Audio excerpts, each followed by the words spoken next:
সবাই মিলে হ্যাঁ অবশ্যই অবশ্যই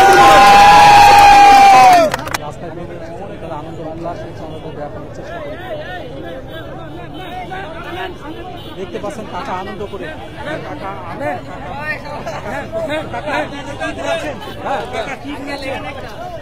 ফ্রুটি ফ্রুটি ফ্রুটি খুশিতে বিলাচ্ছে খুশিতে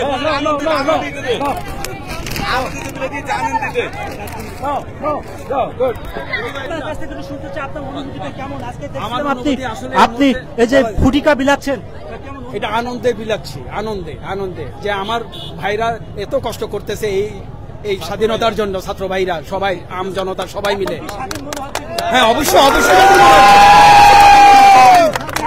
গণমাধ্যমে বুক চেপে ধরেছিল, আমরাও কথা বলতে পারি নাই, আজ আমরাও কথা বলতে পারছি।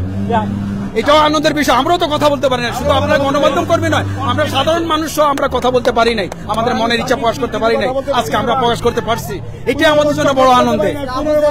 আমি আমার কাজ করে খাবো, আমি আমার ই করে চলবো, আমি তো সরকারের কাছে কিছু চাই না, আমি চাই শান্তিতে, আমি চাই আমার কথা মতো চলতে চাই, আমি আমার মতো করে থাকতে চাই, আমি তো কারো বাড়াবাতে ছাই দিতে চাই না। গণমাধ্যমকে দুষছেন যে তারা কেন এতদিন কিছু বলে নাকি, আপনার কাছ থেকে কি মনে হয়? হ্যাঁ গণমাধ্যম কিছুটা তো চাপে ছিল, এটাই স্বাভাবিক, থাকতেই হয়, আর আবার অনেকে তার নীতি নৈতিকতা হারিয়েছে,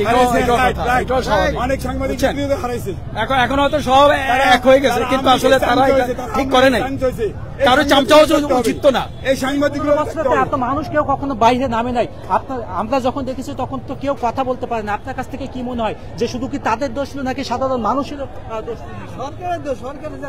হ্যাঁ আসলে সাধারণ মানুষ সহ তো আসলে কণ্ঠটা চাপিয়ে ধরে রেখেছে, সাধারণ মানুষ তো আসলে এতভাবে আর সাহসী হতে পারে না, এটা এতদিন পরে এখন মনে করেন ছাত্র জনতারা, আমার বাচ্চারা সাহস পাইছে, যার জন্য আজকে এই ঘটনা ঘটছে। আর যে কোনো কিছুর জন্য আসলে অপেক্ষা করতে হয়, কোনোটা হয়তো 10 বছর হয়, কোনোটা 10 দিনে হয়, তো হয়েছে, আল্লাহ আমাদেরকে শেষ পর্যন্ত এই বিজয় দেখিয়েছে, এটাই হলো বড় কথা।